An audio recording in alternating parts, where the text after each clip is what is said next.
Goed, goeiemôre liewe gemeente. Hey, ek dink julle kan regtig beter doen. Julle was Sondag hier, julle het baie beter gedoen Sondag. Goeiemôre liewe gemeente. Dit is Goeie Vrydag immer so. Ja, ons sien dit is swart ingekleer en dit is 'n donker dag. Maar dit is ook 'n goeie dag, dit is immers Goeie Vrydag, so ons moet mos bly wees, ons harte juig, want ons Here hang nie meer aan die kruis nie, maar hy lewe, hy staan op, hy het opgestaan en hy lewe ook in ons en deur ons. So, ons moet bly wees man, ons moet mos bly wees om vandag hier te wees. So vat gou so 'n oombliekie en groet die mense rondom jou met 'n bietjie meer entoesiasme as wat jy my gegroet het, okay? Dan sê net hoe lekker dit is om op hierdie dag saam met mekaar ook in die huis van die Here te wees.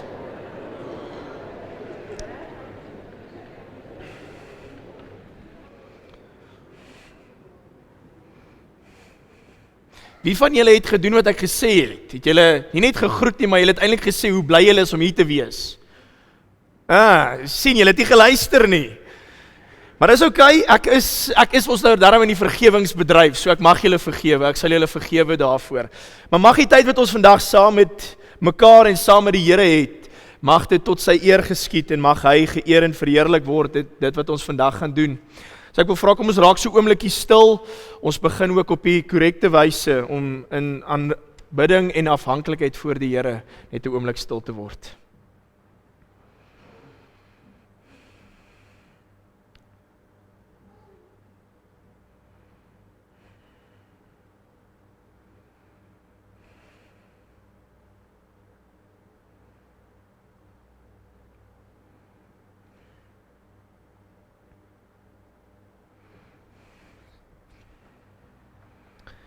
Amen.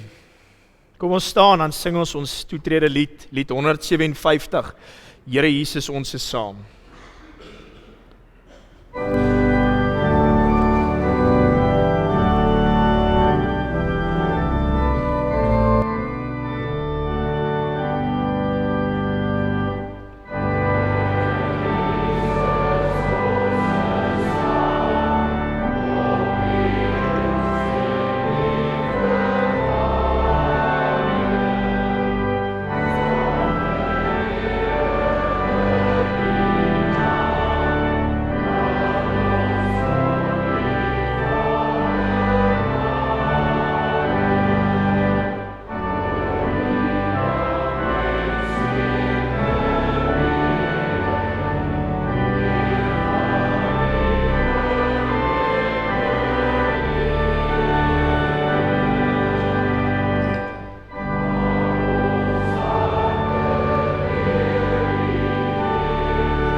Romeine 11 vers 33 tot 35 wil ek vandag mee begin en dan gaan ons afsluit vandag met Romeine 11:36. Maar hoor mooi, wat skryf die apostel Paulus as 'n belydenis van sy geloof oor die Here. O diepte van die rykdom en die wysheid en die kennis van God. Hoe ondeurgrondelik is sy oordeele, hoe onnaspeurlik sy weë. Wie ken die bedoeling van die Here? Wie gee hom raad? Wie bewys hom 'n guns, sodat hy verplig is om iets terug te doen? So wat sê Paulus vir ons hierso? Julle God is groot. En vandag kom vier ons juis sy grootheid, dit wat hy vir ons aan die kruis gedoen het. So al verstaan ons nie wat gebeur het nie, al verstaan ons nie hoekom het God daardie spesifieke pad en weg gevolg nie. Een ding weet ons is dat God weet beter. En is op hierdie wyse wat ons vandag ook na die Here toe moet gaan en moet weet en moet verklaar en moet erken dat hy weet beter as wat ons ook weet. So ontvang die seën van die Here wat beter weet, wat groter is, wat magtiger is, as wat selfs ons grootste gedagtes van hom ook is, as hy vanmôre u kom groet en vir u sê genade, barmhartigheid en so ook vrede. Dit geld vir oud sowel as vir jonk. Dit kom van God ons Vader. Dit kom van die Here Jesus Christus ons verlosser. Dit kom van die Heilige Gees, ons vertrooster. Amen. Kom ons bid saam. Here, wat 'n vreugde om op hierdie wyse te kan begin. Waar Paulus eintlik 'n reeks retoriese vrae vra. Want ja, ons ken nie u weë nie. Ja, ons verstaan nie u oordeele nie. Ons weet nie hoekom het u altyd opgetree soos wat u opgetree het en hoekom het u gekies om te doen wat u gedoen het nie. Maar op hierdie goeie Vrydag kom vier ons eenvoudig vandag harte wat bly is dat u wel die pad gevolg het wat u gekies het om te stap. Want Here, sonder die kruis was daar vir ons geen versoening nie. Sonder die kruis van Christus was daar nie vir ons hoop om te lewe nie. As dit nie was vir u Here Jesus Christus wat aan die kruis gehang het en as 'n middelaar, as 'n brug tussen die diep kloof wat tussen ons as sondige mense en die heilige God geleef het nie. En as u nie as die brug en as die bemiddelaar gedien het nie, was daar vir ons geen hoop nie.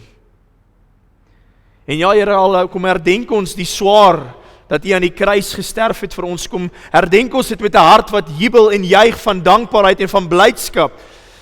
Want u is nie meer op die kruis nie, u het reeds die prys betaal. En ons kan nou net jubel en juig en met vreugde en dankbaarheid u loof en prys vir wat u gedoen het.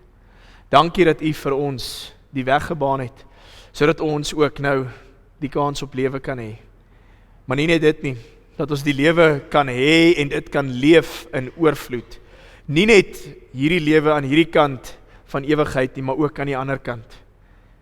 En daarom weet ons, as hy ons streepies in die sand getrek het en ons tyd is naby, en as ons by u woning kom, kan ons nie aanspraak maak op wat ons gedoen het nie, maar ons kan alleen aanspraak maak op wat Jesus Christus op hierdie einste dag vir elkeen van ons gedoen het. En daarom wil ons net kom sê dankie. Dankie Here, dat u dit moontlik gemaak het, en dat u die pad gevolg het, en dat u dit gekies het, sodat ons ook nou die vreugde kan ingaan. Ja, dikwels deur lyding heen, maar steeds die vreugde kan ingaan, op grond van die werk en die persoon van Jesus Christus. En ons eer u daarvoor. Amen. Kom ons staan en sing ons nou ons loflied, die bekende Psalm 100, die Tosiusberuiming, al 4 verse. O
Jy kan jou Bybel vir my oopmaak asseblief vanmôre by Johannes 19, waar ons gaan stil staan en jy kan jou Bybel oophou, waar ons nou vers vir vers ook deur dit gaan kyk, maar ons gaan net vandag by 3 verse stilhou, spesifiek van vers 28 af tot en met vers 30.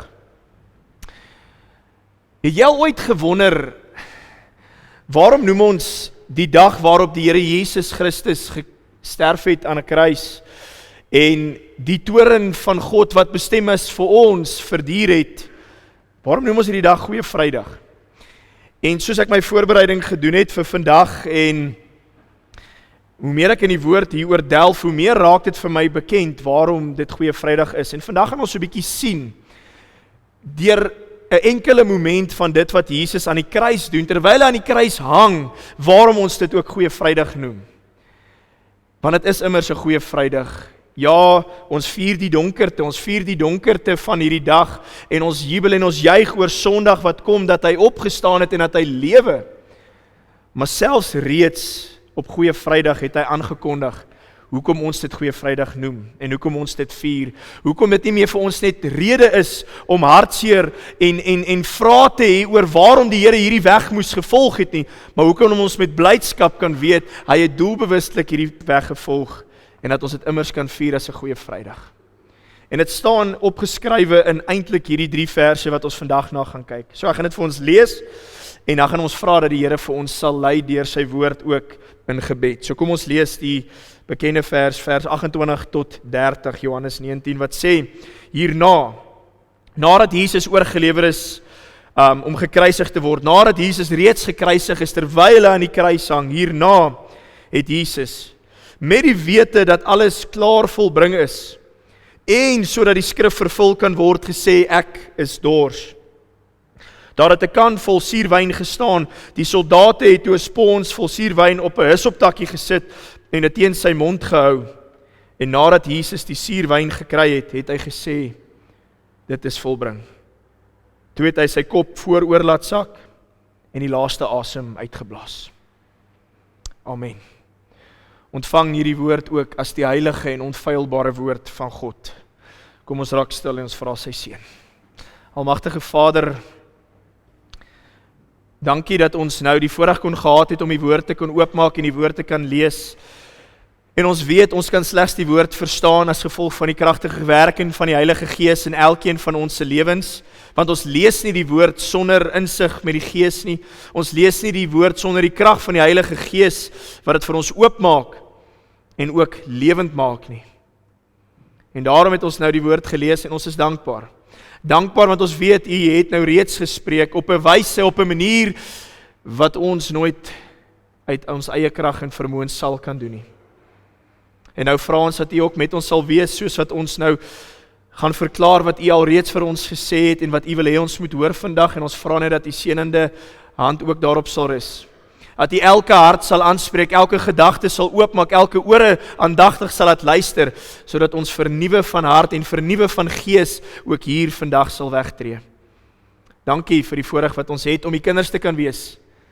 En ja, Here, ons weet in ons dag en tyd is dit nie meer vanselfsprekend nie. Is dit ook nie iets wat ons moet as vanselfsprekend ag nie, want ons weet dit wat ons vandag belewe op hierdie heilige Vrydag, weet ons het ons broers en susters wêreldwyd wat smag om dit te hê, dit te belewe wat ons vandag het. So help elkeen van ons om te weet hoe bevoorreg ons is om hier te kan sit. En daardie voorreg kom teen 'n prys. U het daai prys betaal. Maar daardie voorreg kom ook teen 'n verantwoordelikheid. En daardie verantwoordelikheid lê by elkeen van ons om nou te moet gaan en te moet gaan getuig vir die nasies, te gaan getuig vir die wêreld waarheen U ons stuur, van die goeie werk wat U op Goeie Vrydag aan die kruis ook vir ons gedoen het. So maak ons elkeen wakker, Here, en maak ons ontvanklik, ook vir dit wat U vandag deur die woord wil doen. Amen. Nou, my broer en suster, julle ken my nou al, ek is al genoeg hier gewees, dat julle weet, julle moet julle Bybels oophou, ons gaan stelselmatig deur die teks ook werk, so moet hom nie toemaak nie. Maar kom ons begin by dit wat ons sien in die teks, en spesifiek, wat vier ons vandag op Goeie Vrydag? Nou julle weet dit en ek glo ek het dit nou al genoeg genoem, ons het dit genoeg gebid, maar ons is hier vandag met een doel en dit is om te herdenk wat Jesus Christus aan die kruis gedoen het. Maar my vraag is, weet ons regtig presies wat het alles gebeur die oomblik toe Jesus aan die kruis gehang het? Verstaan ons, begryp ons die diepteheid van die groot werk wat Christus terwyl hy aan die kruis gehang het, ook gedoen het?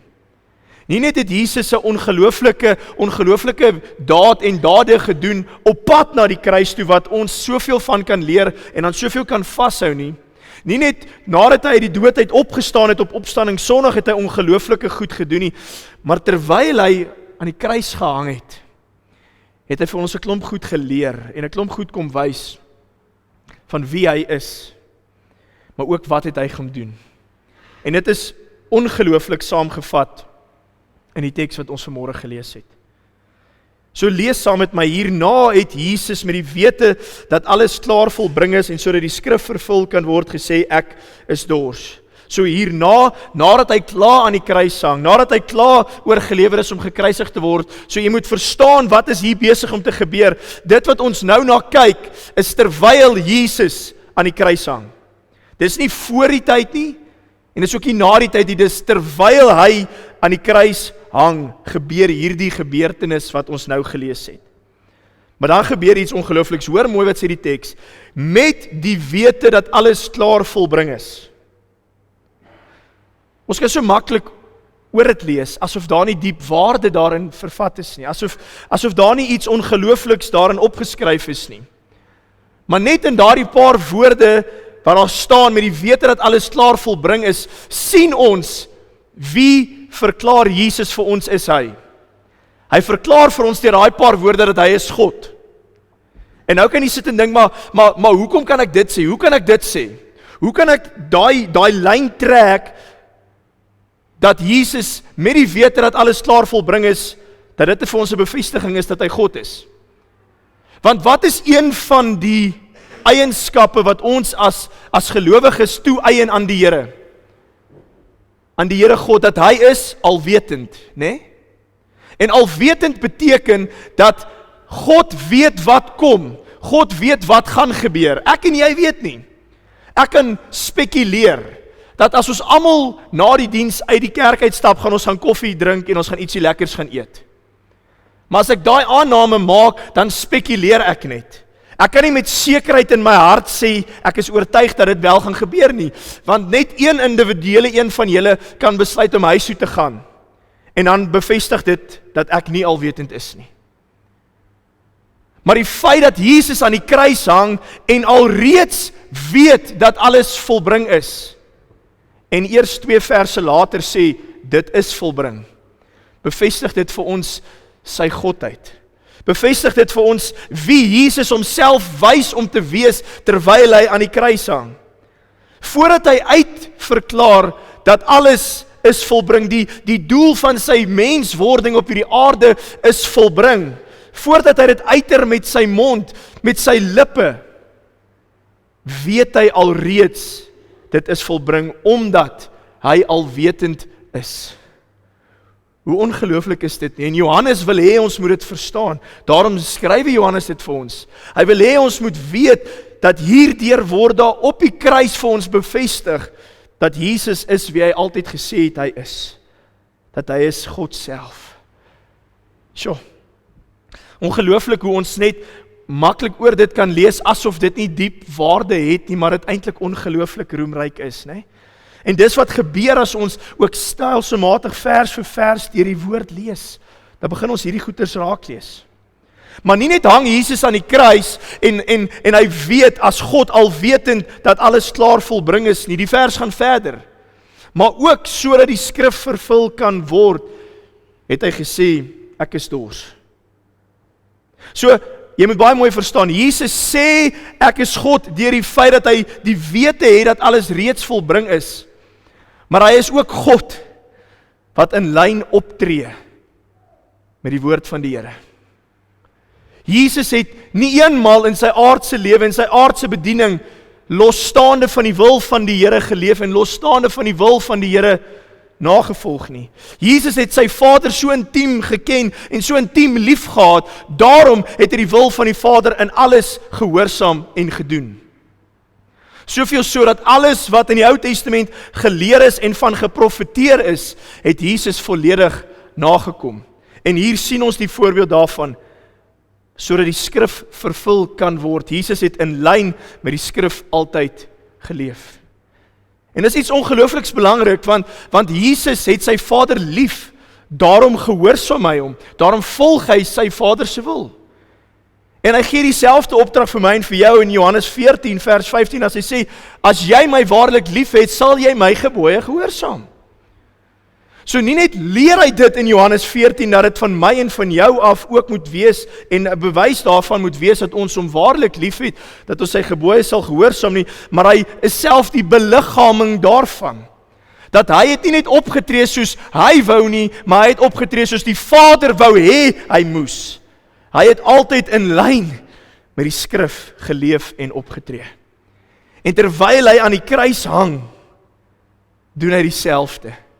Doen hy niks losstaande van wat hy sy hele lewe lank gedoen het nie.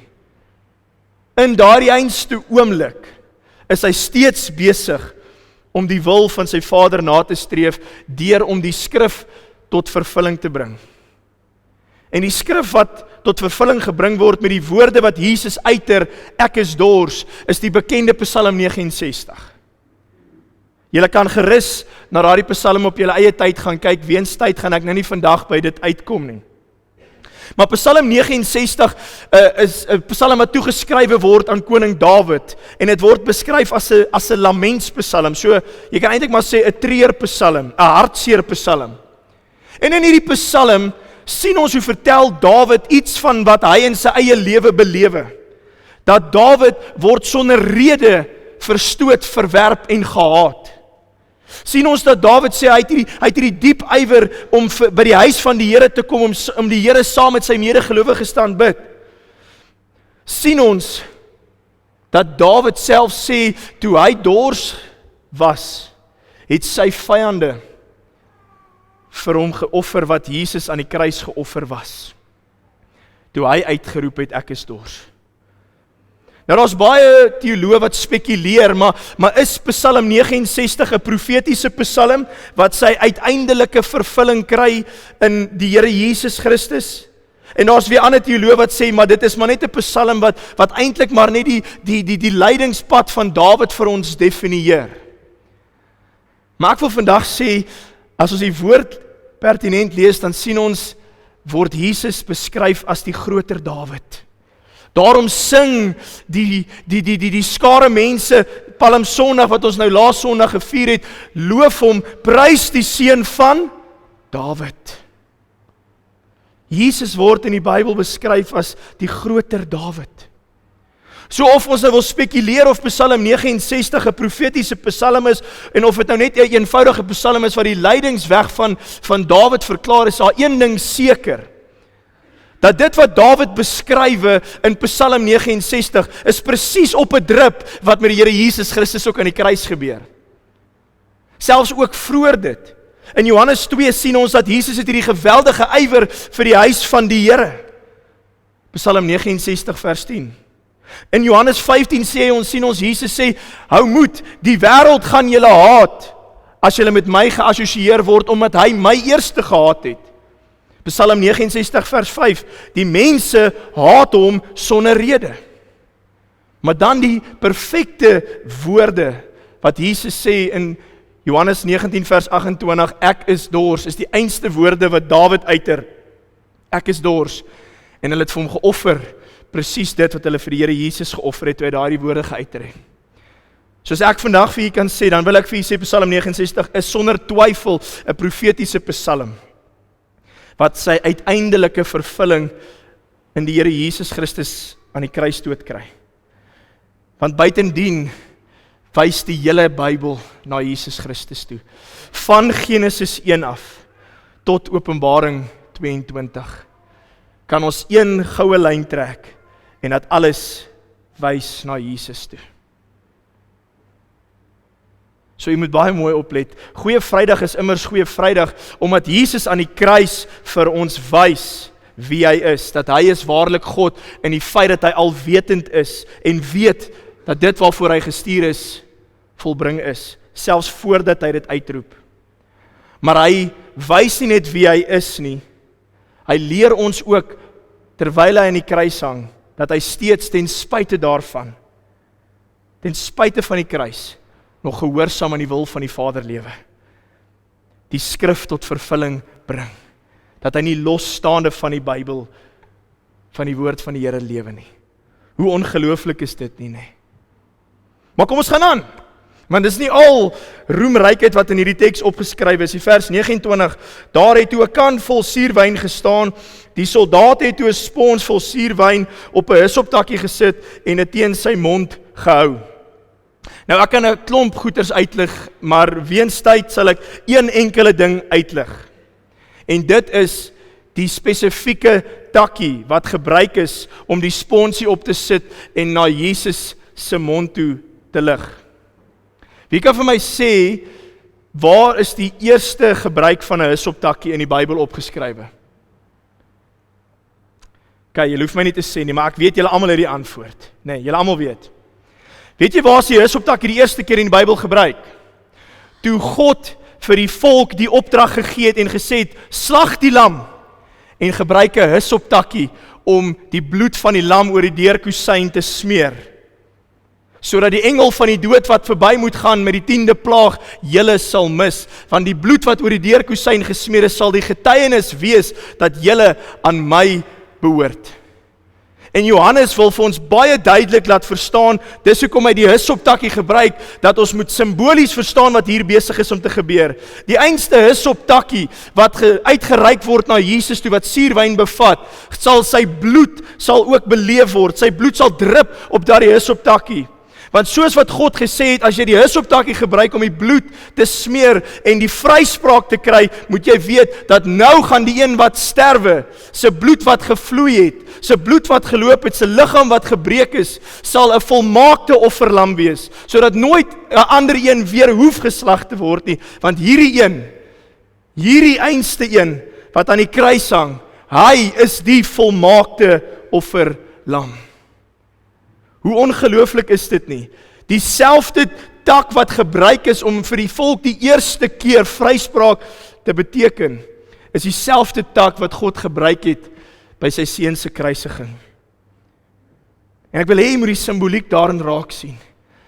Die Here het met 'n einste doel dit hier laat opskryf. Niks in die Bybel is toevallig nie. Daar is diep waarde in elke letter en elke woord van die Bybel, en hierdie wys dit net weer vir ons. Ons lees min van 'n hyssoptakkie, maar by 2 gebeure waar God vryspraak gee, 1 uiteindelik vir sy volk om hulle uit Egipte uit te lei, en 2 vir 'n uiteindelike vervulling vir die res van ons lewens, sal hy 'n hyssoptakkie gebruik om simbolies die bloed aan te dui wat gevloei het vir my en vir jou. En onthou net wat sê Hebreërs 9:22, sonder bloed wat gevloei het, was daar nie vergifnis nie. So bloed moes vloei vir versoening vir my en vir jou. So Jesus moes bloei. Jesus moes sterf, sy liggaam moes gebreek geword het om versoening tussen God en mense te bring. En die Here wil ons hê dat ons moet verstaan, die hyssoptakkie is nie met toeval daar nie. Die hyssoptakkie het 'n doel gehad, om vir ons aan te dui die band tussen die vryspraak van die Israeliete in Egipte en die vryspraak wat daar is vir my en vir jou vandag ook, as ons Goeie Vrydag herdenk. Tjoh, is ongelooflik die detail wat die Here vir ons in sy woord opskryf. Maar kom ons gaan aan. Nadat Jesus die suurwyn gekry het, het hy gesê dit is volbring. So tot op hede het Jesus gewys hy is God. Hy is God wat in lyn met sy woord en sy profeseë lewe. Hy is God wat een goue draad vertel van vryspraak vir sy volk en vryspraak vir my en vir jou ook vandag. En nadat hy homself verklaar het en wat 'n groot werk hy gedoen het, roep hy uit op die kruis, dit is volbring. Maar wat is volbring? Wat is volbring, julle? Nou as jy na die oorspronklike Griekse woord gaan kyk, dan is dit een woord. En ek wil sê, een woord het die vermoë om alles te verander. Dink byvoorbeeld aan iemand wat aangekla is van die oortreding van 'n wet. Wat beteken dit as hulle hoor hulle is onskuldig verklaar? Of as mense op 'n rugbyveld kom en ons hoor die skynsregter was daarom regverdig gewees. Nou ek weet nie van julle nie, maar as die Blou Bulle speel dan is hy mos altyd in gunste van die Blou Bulle, nooit ten gunste van die res nie. Maar ek weet in die Vrystaat stem ons nie vir die Blou Bulle nie, so asseblief moenie vir my sê enigiemand van julle is Blou Bulle nie. Maar buite die feit, daar is niks wonderliker om te hoor die skeieregter was regverdig nie. Of as 'n man aan sy meisie die voorstel van die huwelik maak en sy sê ja, dan verander dit 'n lewe. So een woord het die vermoë om 'n lewe vir ewig en vir altyd te verander. Maar hoor my lied vandag, daar is geen woord in die geskiedenis van die wêreld wat die wêreld so verander het soos die een woord wat Jesus op die kruis geuiter het nie. Die Griekse woord is tetelestai. Julle sou hom al gehoor het. In die Afrikaans verklaar ons hom as dit is volbring. Maar Jesus roep uit een woord wat vir ewig en vir altyd die geskiedenis van die wêreld verander, tetelestai. Maar hierdie einste woord tetelestai het in die Grieks 3 betekenisse. Dis nie sommer net 'n woord wat sê okay, iets is volbring nie. Daar is 'n spesifieke doel wat agter dit is wat volbring is. In die eerste plek was die woord tetelestai in 'n besigheidshoedanigheid gebruik, in die besigheidswêreld gebruik. So 2 individue of 2 maatskappye sou besigheid met mekaar gedoen het. Die een sou 'n produk by die ander aangevra het en by die ander een aangekoop het. Maar eers wanneer die skuld wat die een verskuldig is aan die ander een volledig betaal sou wees, sou die ander een gesê het tetelestai, dat die skuld is ten volle betaal. So terwyl Jesus aan die kruis hang en die woorde uiter tetelestai sê hy in die eerste plek, die skuld is ten volle betaal. Wat is die skuld? Die skuld is die sonde. Romeine 6:23 sê, die loon van die sonde is wat? Die dood. Ek en jy verdien die dood as gevolg van ons eie sonde. Daar is 'n diep kloof wat bestaan tussen my en jou en God, as gevolg van ons eie sonde.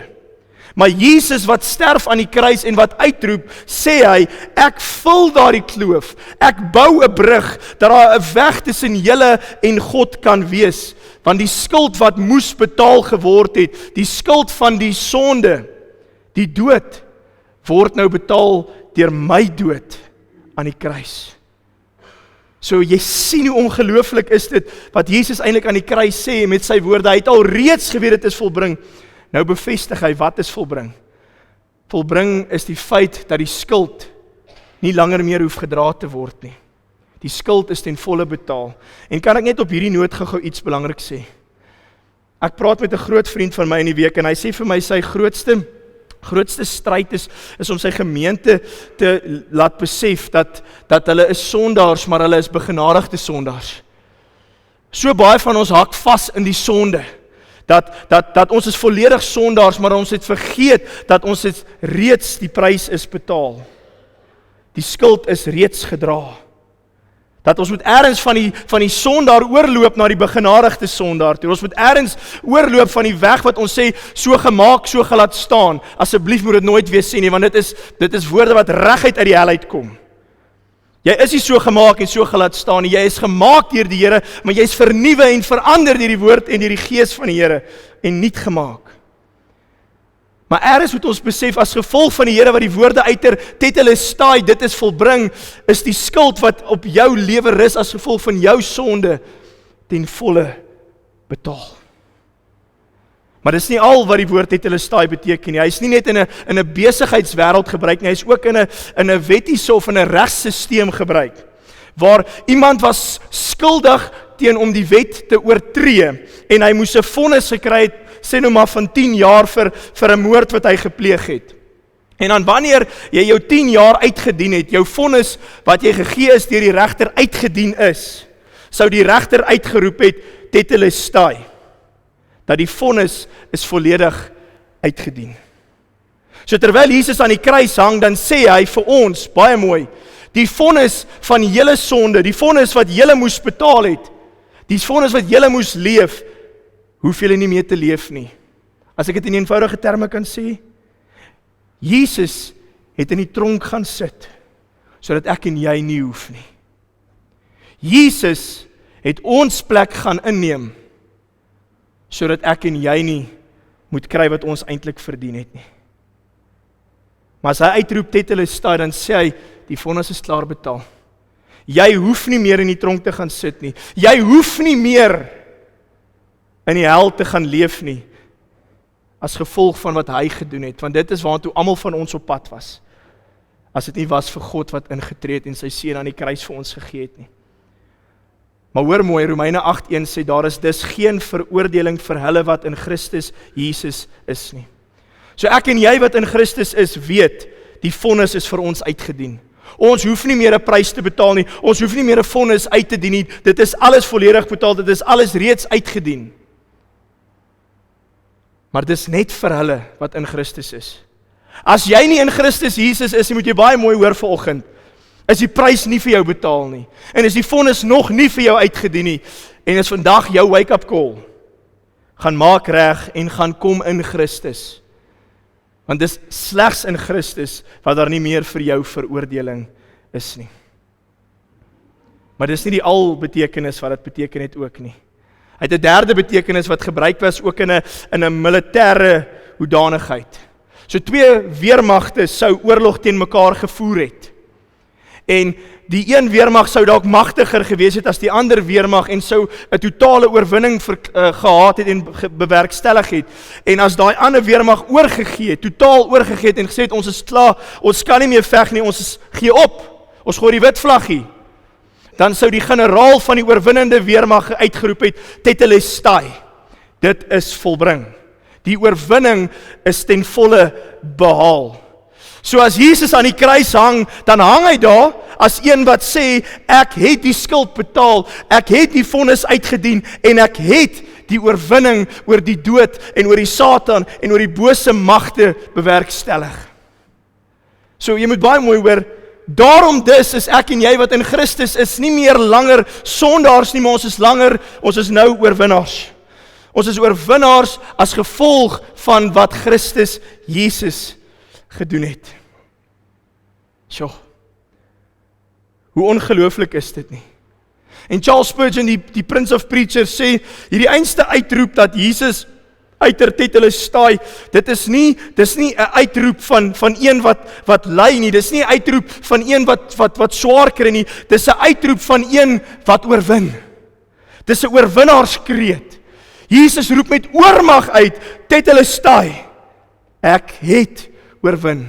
So selfs voor sy dood, selfs voordat hy uit die dood uit opgestaan het hy reeds sy oorwinning oor die dood, die hel, die sonde en die Satan aangekondig. Met hierdie pragtige woorde, dit is volbring. Maar nou is die vraag, glo ons dit?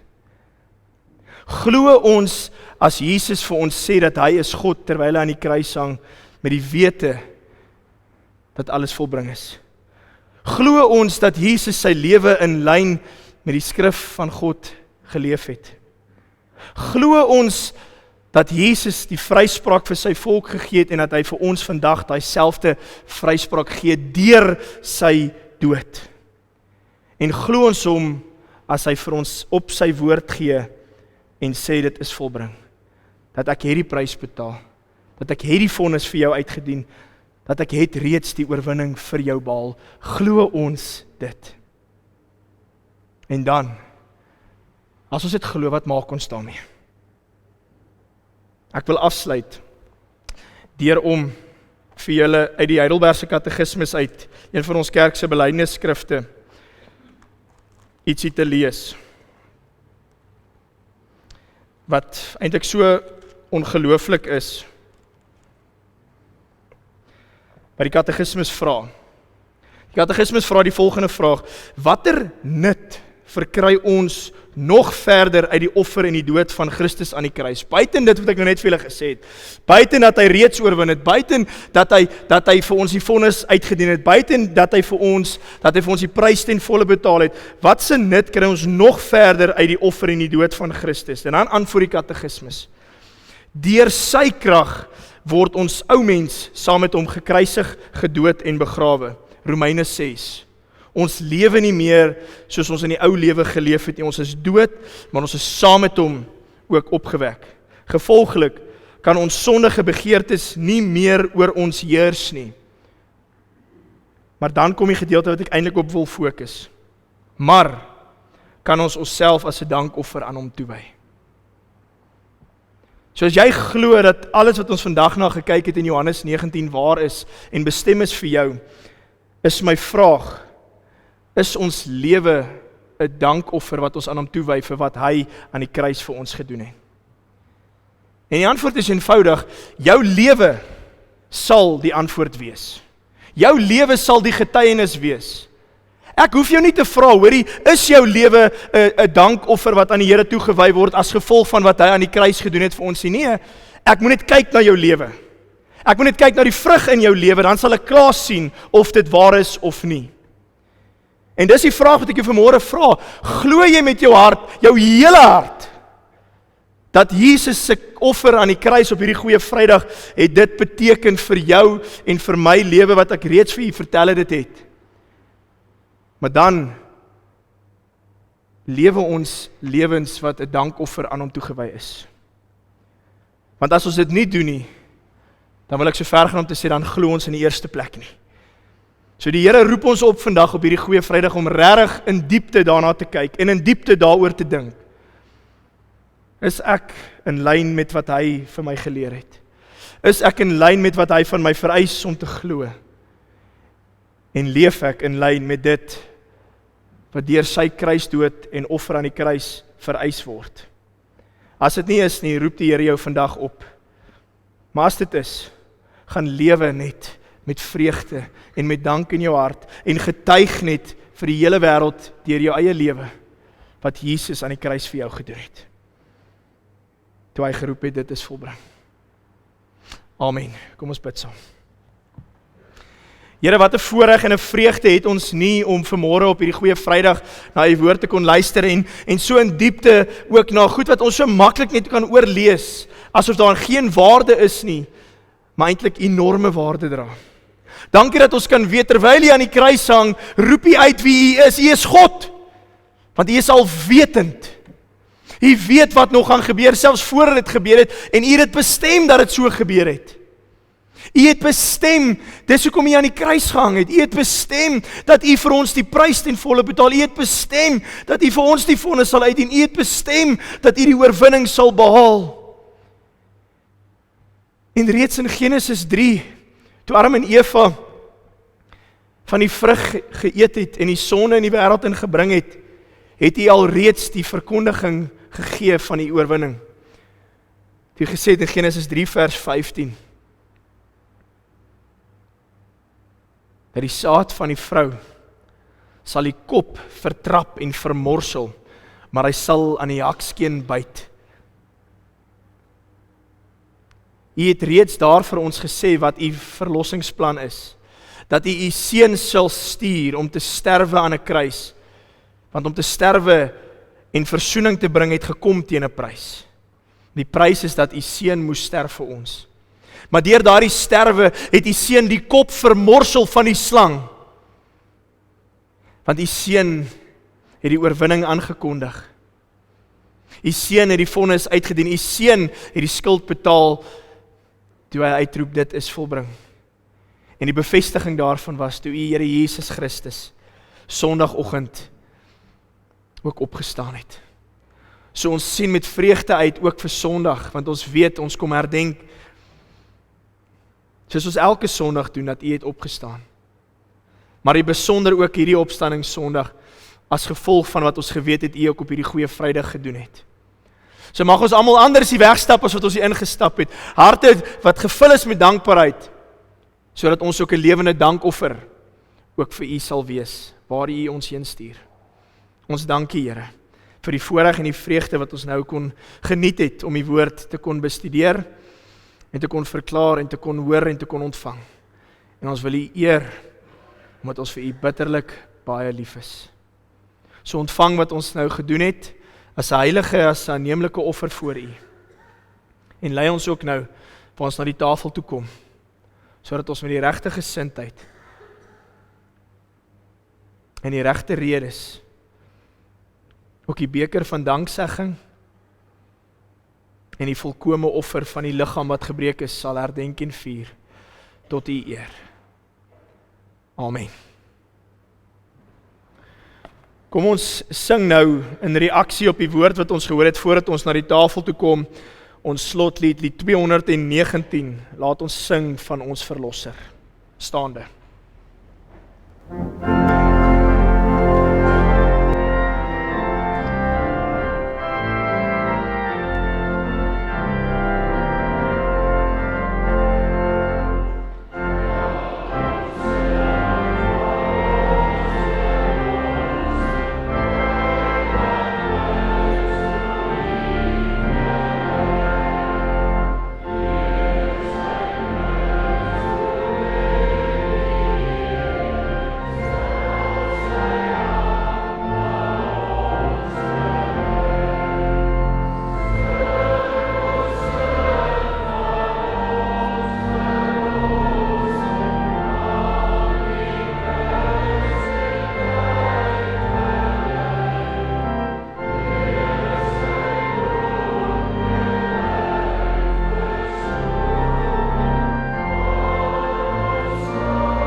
Ek wil nou vra dat die diakens asseblief vir ons die tafel in gereedheid sal bring.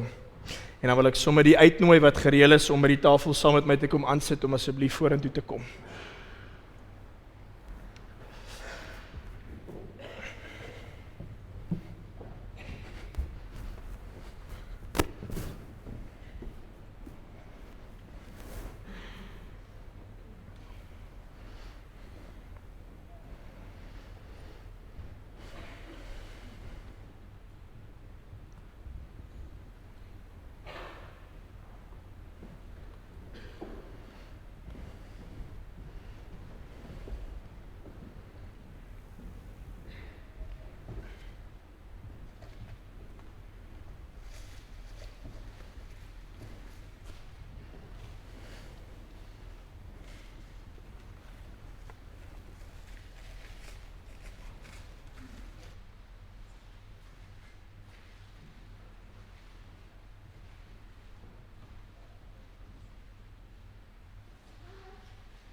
In die nag toe die Here Jesus Christus aan die dood oorgelewer is, het hy die brood geneem en nadat hy God daarvoor gedank het hy die brood gebreek en gesê, dit is my liggaam, dit is vir julle. Gebruik dit tot my gedagtenis. Net na die maaltyd het hy die beker geneem en gesê, hierdie beker is die nuwe verbond, beseël deur my bloed. Elke keer as julle daaruit drink, gebruik dit tot my gedagtenis. So ek wil nou vra dat julle dit asseblief vir ons sal uitdeel, en laat dit die gesindheid sal wees, waarmee ons vandag ook die nagmaal gebruik, as een wat onthou. Onthou die prys wat Jesus betaal het. Onthou die vonnis wat Jesus vir jou uitgedien het. Onthou die feit dat Jesus reeds sy oorwinning by die tafel ook aankondig. En dit is wat ons ook vandag kom vier. Dankie.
daar enige iemand wat oorgeslaan is met die brood?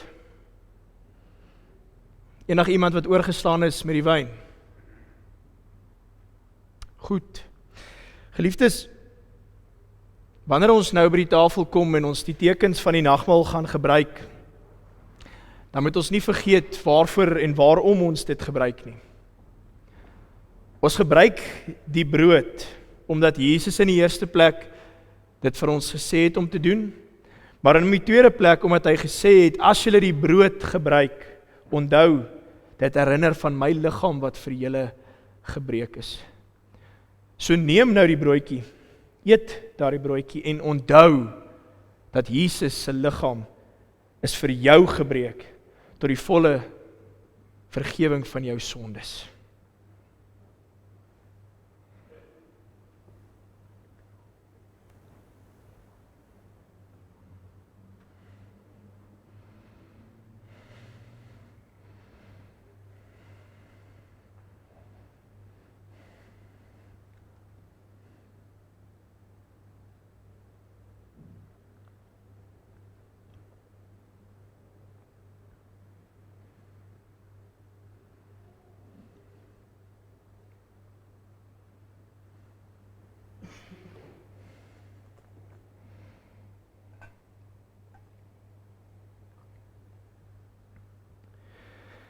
Net so ook drink ons die wyn, omdat Jesus gesê het om dit te doen, maar ook daardeur het Jesus gesê, elke keer as julle van hierdie wyn drink, onthou, dat nie net is my liggaam vir julle gebreek nie, maar is my bloed vir julle laat vloei. En hoor wat het ons gesê, sonder bloed wat nie vloei nie, was daar geen vergifnis nie. So wanneer ons nou die wyn drink, dan onthou ons die vergifnis wat Jesus vir ons gebied het en gegee het, deur sy bloed wat gevloei het aan die kruis. So neem nou die glasie wyn, drink dit en onthou die vergifnis wat hy jou gebied het, tot die volkome versoening, ook vir jou sondes.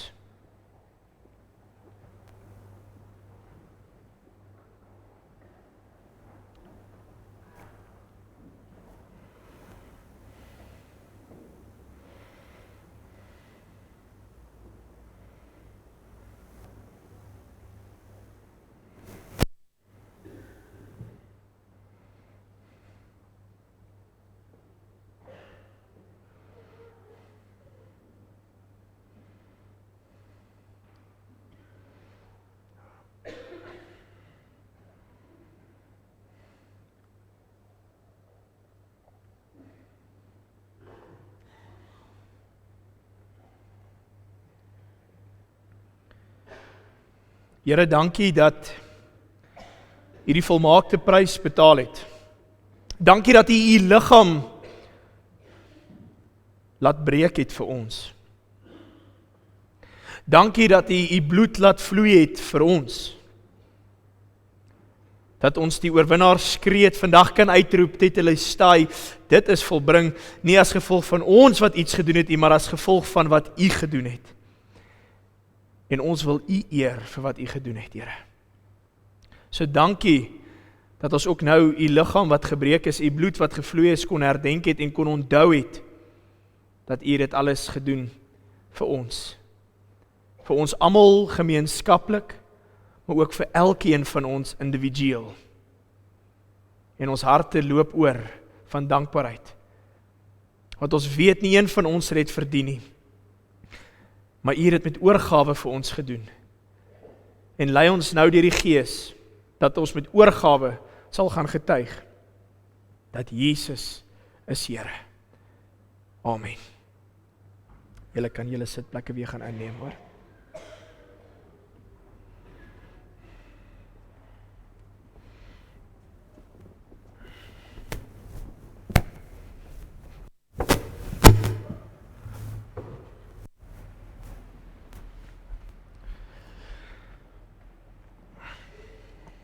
Gemeente, ek gaan vra dat jy vir my gaan staan, dat ons die seënbede van die Here nou ontvang, en dan sluit ons af, nadat ons die seënbede van die Here ontvang het, met die sing van ons nabetragtingslied, lied 514, ek weet verseker dat Jesus leef. En ons sing dit omdat ons hierdie dag ook vier as Goeie Vrydag, dat dit is waar ook vir elkeen van ons. So ons staan en ontvang die seën van die Here, dan sluit ons af met die sing van daardie lied.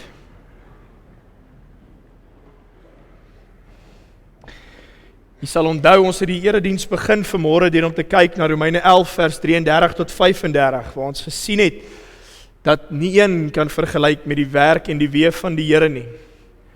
Maar dan sluit Paulus daai selfde gedeelte af, deur om te sê die volgende: uit hom, en deur hom, en tot hom, is alle dinge. Aan hom behoort die heerlikheid tot in ewigheid. En mag dit so wees in elkeen van ons se lewens van hier af verder. So mag die genade van ons Here Jesus Christus, mag die liefde van God ons Vader, en mag die gemeenskap van sy Heilige Gees met julle bly en so ook wees. Amen.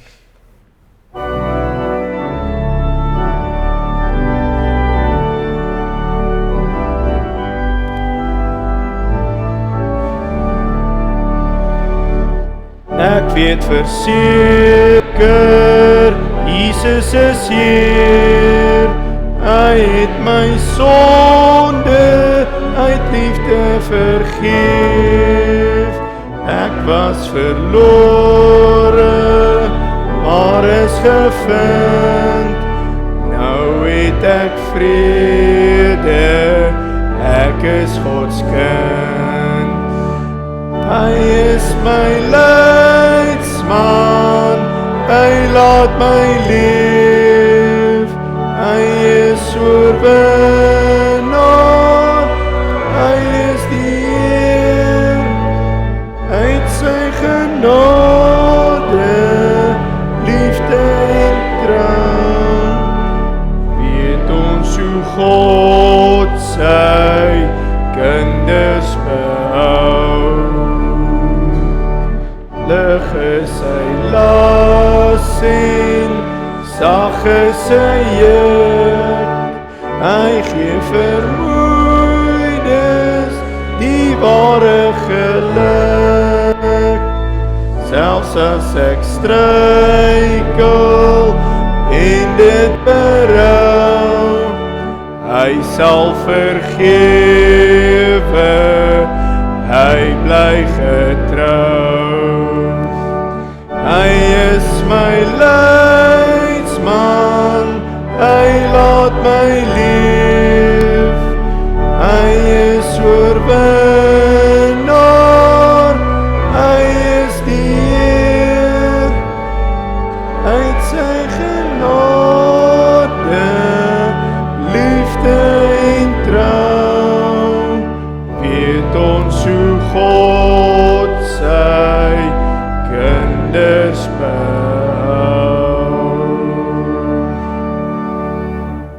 Ons nooi u uit om saam met ons koffie en iets te eet te kry in die saal. Mooi dag en mooi naweek vir u. Sien u Sondag. Sien u Sondag, nee.